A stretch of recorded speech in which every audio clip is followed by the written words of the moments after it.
이 시간 우리에게 주신 하나님의 말씀은 구약의 말씀 창세기 22장 1절에서 14절까지 말씀입니다. 창세기 22장 1절에서 14절까지 말씀을 제가 봉독하겠습니다. 그 일 후에 하나님이 아브라함을 시험하시려고 그를 부르시되 아브라함아 하시니 그가 이르되 내가 여기 있나이다. 여호와께서 이르시되 내 아들 내 사랑하는 독자 이삭을 데리고 모리아 땅으로 가서 내가 내게 일러준 한 산 거기서 그를 번제로 드리라.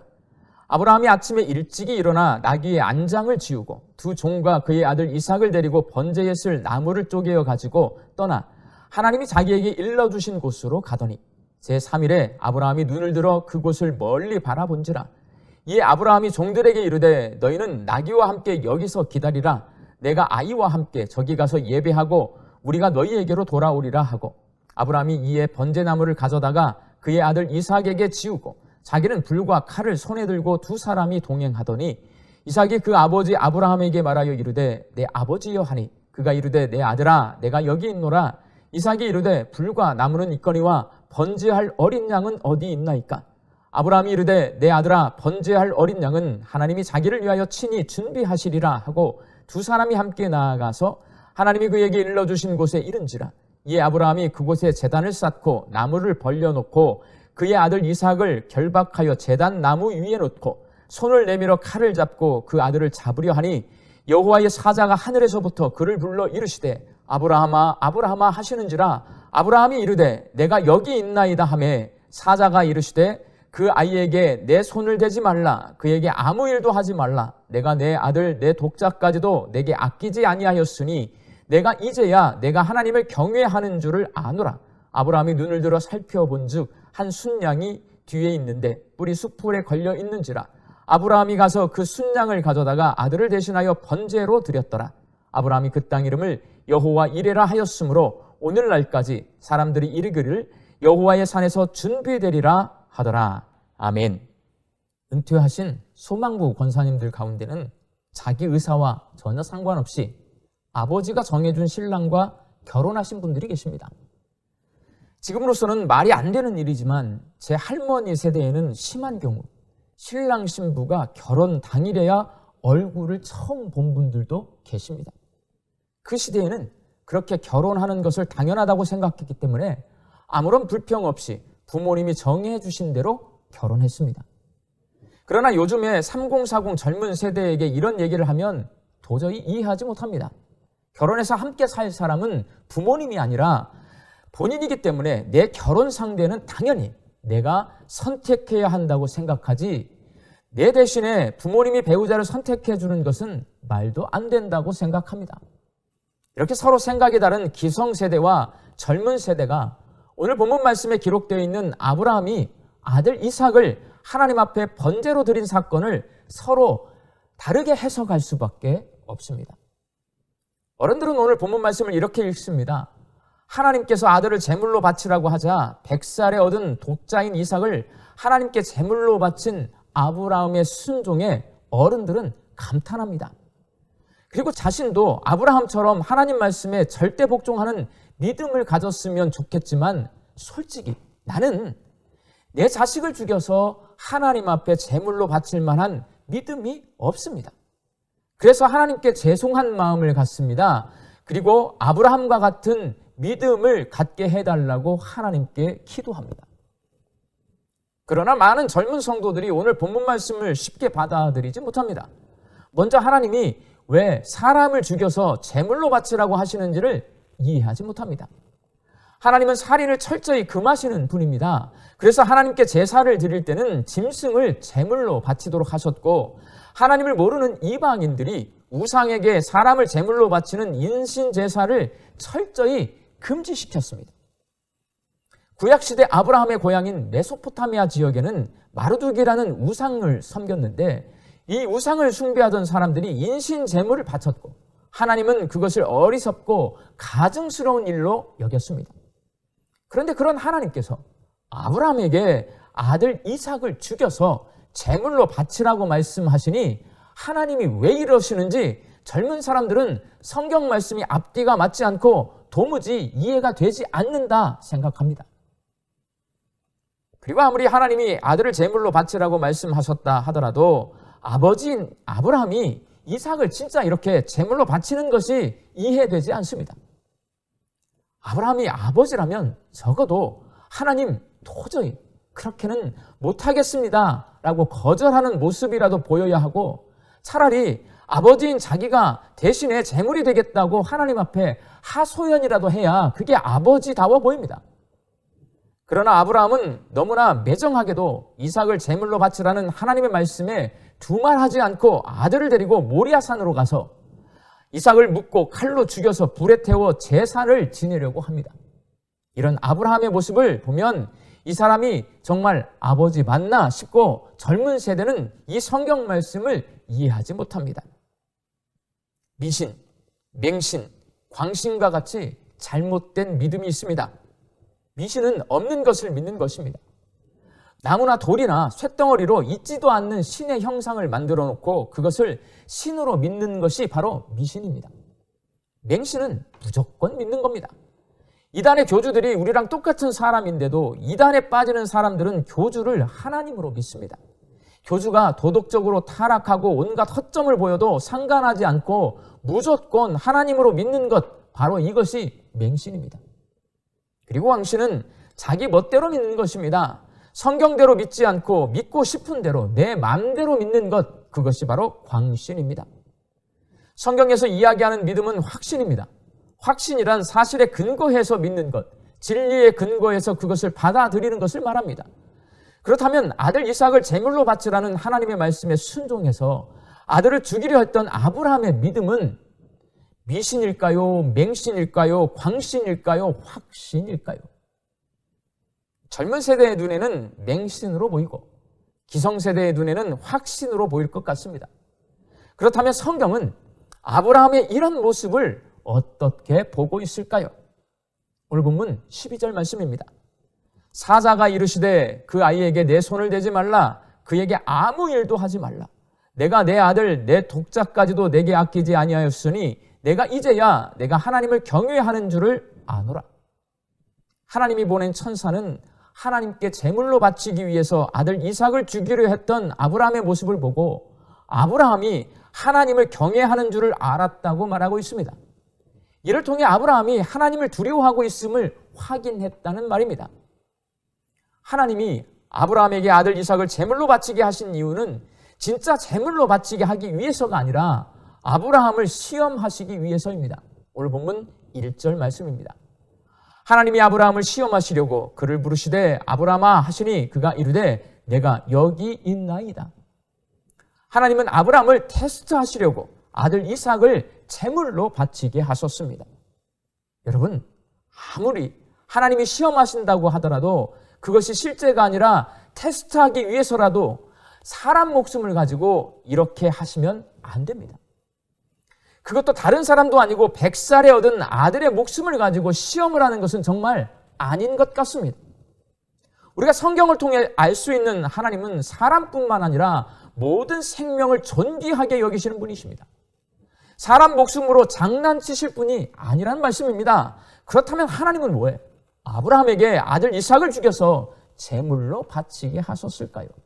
도대체 아브라함에게 무슨 시험을 하고 계시는 걸까요? 하나님은 아들 이삭을 제물로 바치는 이 시험을 통해 우리에게 하나님의 마음을 가르쳐 주십니다. 기본적으로 아들 이삭을 제물로 바치는 사건을 통해 하나님은 아브라함이 믿음의 태도를 가지고 있는지를 시험하셨습니다. 그러나 이러한 하나님의 모습은 우리 마음을 불편하게 만듭니다. 아무리 그래도 자식의 목숨을 가지고 믿음이 있는지 없는지를 시험하는 것이 맞나 싶습니다. 아들 이삭을 번제물로 바친 사건은 하나님께서 아브라함의 믿음을 시험하는 것보다 훨씬 더 큰 목적이 있습니다. 그것은 자식을 죽여야 하는 아브라함을 통해 창세기를 읽는 모든 사람이 하나님의 마음을 알게 하는 것입니다. 하나님이 메소포타미아 지역에 있던 아브라함을 가나안 땅으로 데리고 가신 이유는 거기서 하나님이 누구신지를 알고 하나님을 믿게 하시기 위해서입니다. 아브라함은 가나안 땅에서 하나님이 온 세상의 주인이심을 알았습니다. 그리고 하나님이 주인이심을 아는 것에서 멈추지 않고 믿었습니다. 하나님이 주인이심을 믿는 사람이 하나님께 보이는 태도가 바로 경외입니다. 경외라는 말은 무서워서 벌벌 떨며 두려워하는 것이 아니라 존경하는 마음이 커서 두려워하는 것입니다. 믿음의 조상 아브라함은 하나님을 경외하는 마음을 갖고 있었기 때문에 아들을 제물로 바치라는 하나님의 말씀에 순종할 수 있었습니다. 그러나 아무리 하나님을 경외한다고 하더라도 자식을 죽여야 하는 상황에서 아무렇지도 않을 부모는 없습니다. 여러분, 어렵게 100살에 얻은 어린 아들을 자기 손으로 죽여야 하는 아브라함의 마음은 어땠을까요? 하나님이 우리에게 그런 일을 시키지 않겠지만 만일 하나님께서 우리에게 우리 자녀를 죽여서 제물로 바치라고 말씀하셨고 우리가 반드시 그 말씀에 순종해야 한다면 우리 마음이 어떨까요? 마음이 갈기갈기 찢어지듯이 아플 겁니다. 제 친구 가운데 80년대에 민주화 운동을 하다가 분신 자살을 한 친구가 있습니다. 그 친구가 부모님의 사랑을 듬뿍 받던 막둥이였는데 대학교 2학년 20살 젊은 나이에 분신 자살을 했습니다. 아들을 먼저 보내고 실성한 사람처럼 울부짖던 그 친구 어머니의 모습이 제 머릿속에서 평생 지워지지 않습니다. 만일 내 자식을 내 손으로 죽인다면 그 부모가 세상을 살 수 있을까요?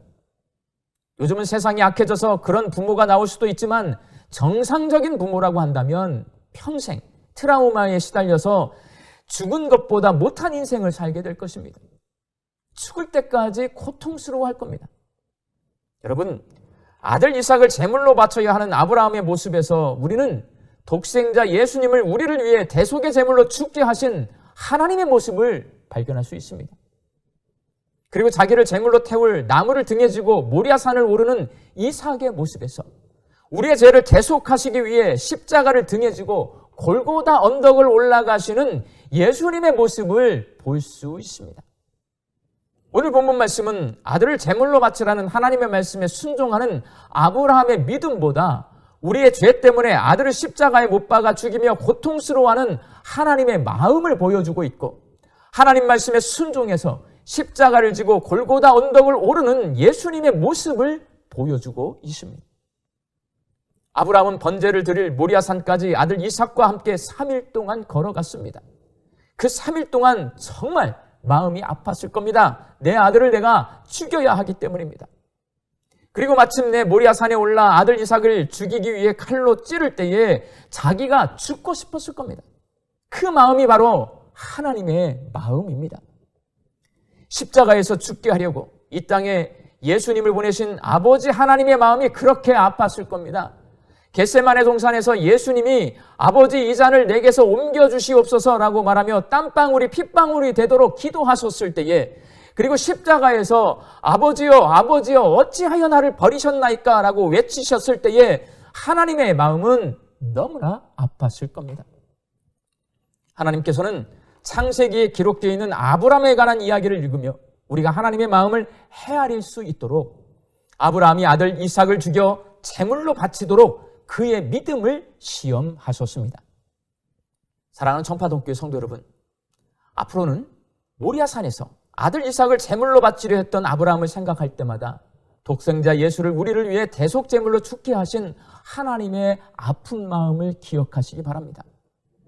제사 드릴 땔감을 등에 지고 모리아산을 오르는 이삭을 생각할 때마다 십자가를 등에 지고 골고다 언덕을 올라가신 예수님을 기억하시기 바랍니다. 세상의 아픔과 고통 없이 사는 사람은 아무도 없습니다. 예수님이 재림하시고 하늘로부터 임하는 하나님 나라가 이 땅에 완성될 때까지 모든 사람은 아픔과 고통 속에서 살 것입니다. 세상에 존재하는 모든 아픔과 고통 가운데 부모가 자기 자식을 죽여야 하는 것보다 더 큰 아픔과 고통은 없습니다. 아들이신 예수님을 십자가에서 죽게 하신 하나님의 아픔과 고통이 세상에서 가장 큰 아픔이고 고통입니다. 하나님은 왜 그런 아픔과 고통을 당하셨을까요? 우리를 사랑하시기 때문입니다. 하나님의 마음이 아픈 만큼 하나님은 우리를 사랑하고 계십니다. 하나님이 세상에서 가장 큰 아픔을 겪으신 이유는 세상에서 가장 큰 사랑으로 우리를 사랑하시기 때문입니다. 그러니 아프고 고통스러워하는 하나님의 마음을 아는 것으로 그치지 말고 거기서 한 걸음 더 나아가 가장 아파하는 만큼 우리를 가장 사랑하시는 하나님의 마음을 아는 데까지 도달해야 합니다. 하나님은 우리를 사랑하십니다. 그냥 사랑하시는 것이 아니라 아들을 죽이는 고통을 감수하실 정도로 우리를 사랑하십니다. 그 사랑을 받았으니 우리도 사랑해야 합니다. 민족의 명절 추석입니다. 오랜만에 흩어졌던 가족들을 만나셨을 텐데 가족끼리 서로 사랑하시기 바랍니다. 함께 신앙생활을 하다 보면 우리 성도들의 관계가 가족보다 더 가까운 사이가 됩니다. 우리 성파동교회 성도들끼리 서로 사랑하시기 바랍니다. 요한복음 13장 35절에서 예수님이 이렇게 말씀하십니다. 너희가 서로 사랑하면 이로써 모든 사람이 너희가 내 제자인 줄 알리라. 세상 사람들이 우리가 예수님의 제자임을 알 수 있도록 하나님의 마음을 아는 우리 청파동교회 성도들이 가족과 성도와 이웃을 사랑하며 사시기를 예수님의 이름으로 축원합니다. 함께 기도하겠습니다. 오늘 우리에게 주신 하나님의 말씀을 통해 하나님의 마음을 깨달았습니다. 아들 이삭을 죽여야 했던 아버지 아브라함의 마음이 아팠듯이 우리를 위해 독생자 예수님을 십자가에서 죽게 하신 아버지 하나님의 마음이 너무나 아팠음을 깨달았습니다. 그리고 그렇게 아파하는 만큼 하나님이 우리를 사랑하심도 깨달았습니다.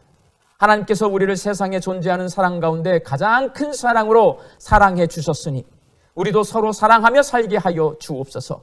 가족을 사랑하고 성도들을 사랑하고 이웃을 사랑하는 모습을 보고 사람들이 우리가 예수님의 제자임을 아는 사랑하며 전하는 삶을 살게 하여 주옵소서. 예수님의 이름으로 기도하옵나이다. 아멘.